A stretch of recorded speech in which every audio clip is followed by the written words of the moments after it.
I saw a lot of great comments on the discussion about which of these different houses to buy. It turns out that as a class, you seem pretty unanimous. The people that submitted this assignment, 95% of them, went with House D down here in Woodland Hills. So one of you asked in a comment on the voice thread which house I would choose. And so I'll walk you through a little bit about my thinking about these different houses. So first of all, House A. This is a great deal. $99,000 for a place to live is actually quite remarkable. But there's a couple different problems with this particular house. Here is in the middle of an active fault zone and is mapped there. That's pretty bad. If this particular fault is the one that ruptures the next time, then this particular structure could be ripped into pieces. This is in a zone with very high shaking amplification. That's what this shows over here on the right. And then hopefully you recognize that this particular construction strategy of the soft first story here, where there's not very much support on the first story, is a very bad idea. That's why the Northridge Meadows apartment collapsed, is it didn't have enough support on the first floor. And this particular structure was built basically at the same vintage as Northridge Meadows, and is probably not such a good idea, or not such a good deal after all. So you get what you pay for in this particular case. Up here in Porter Ranch, this particular house is up in the hillsides where there are lots of hard rock exposed. There's no big deep valley sediments, so you have low shaking amplification. That's very good. This particular spot you saw was mapped in a landslide zone.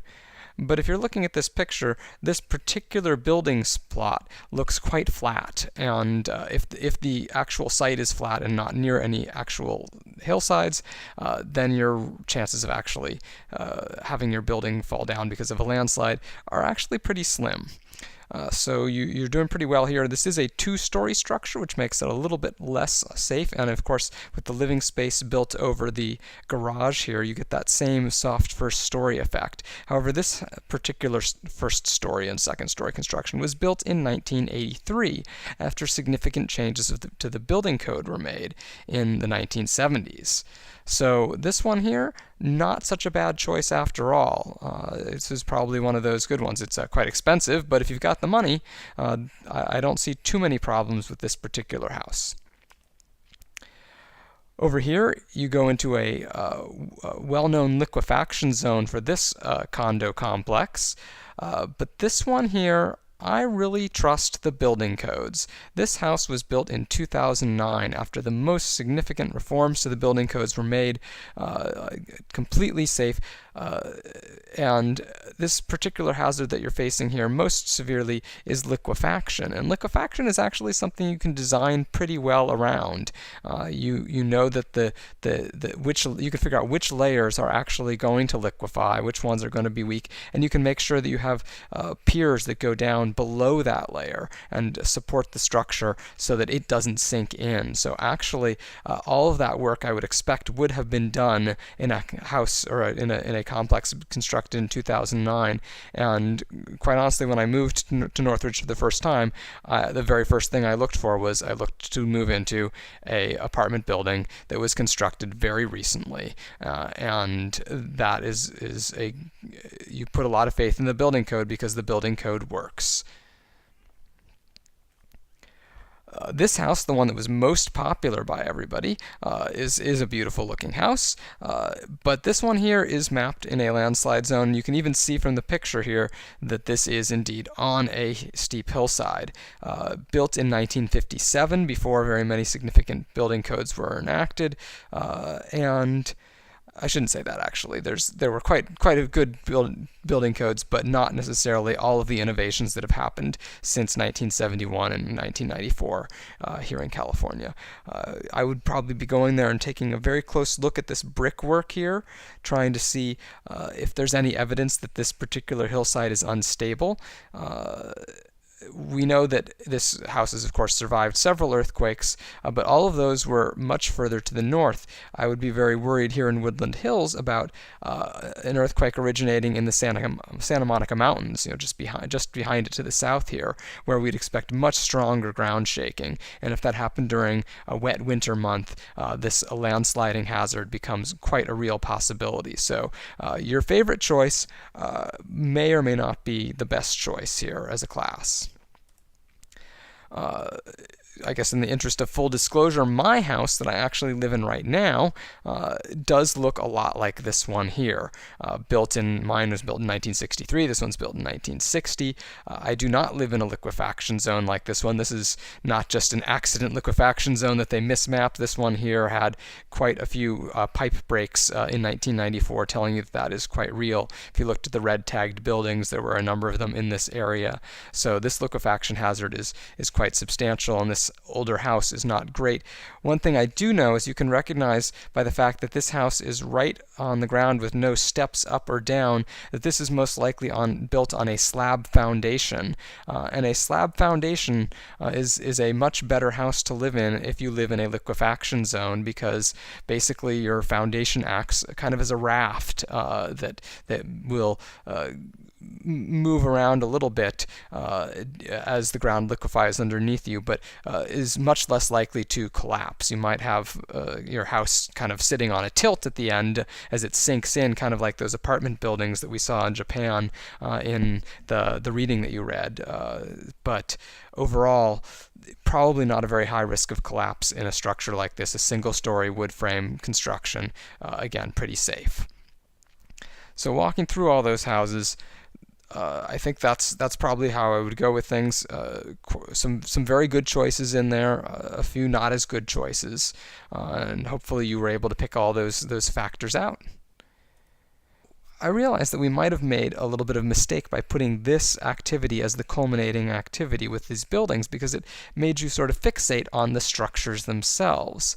And the chances of you dying in a building in California are relatively low. Let's see what Lucy Jones, the scientist from the USGS, has to say.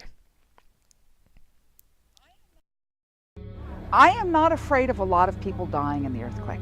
I am afraid of the economy of Southern California coming apart and people giving up and leaving, and we no longer have this community that we love. What she's really trying to say here is that your risk of dying in a well-built building in California, it's pretty low. But there are going to be some very large impacts on the community, things like economic impacts, impacts to our families that are going to be really disruptive, many of which, though, we can do things to plan ahead for. We can make sure our infrastructure is protected. We can make sure we have disaster plans. And it's not necessarily the loss of life that's going to be the most significant part of the next earthquake. I mentioned this to you, that there were less than 70 people killed in the 1994 Northridge earthquake. Now that's 70 people. They lost their lives unnecessarily by two building collapse and other collapses. So very bad. But at the same time, if you look at Los Angeles County each and every day, there are more than 160 people dying from natural causes.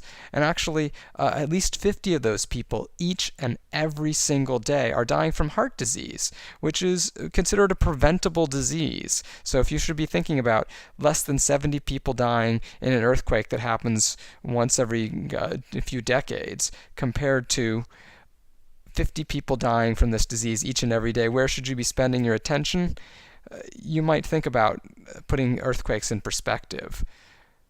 Another way to put earthquakes into perspective is thinking about what modern building codes have done for us. An earthquake of equal size to the Northridge earthquake that happened in Bam, Iran in 2003 killed more than 25,000 people.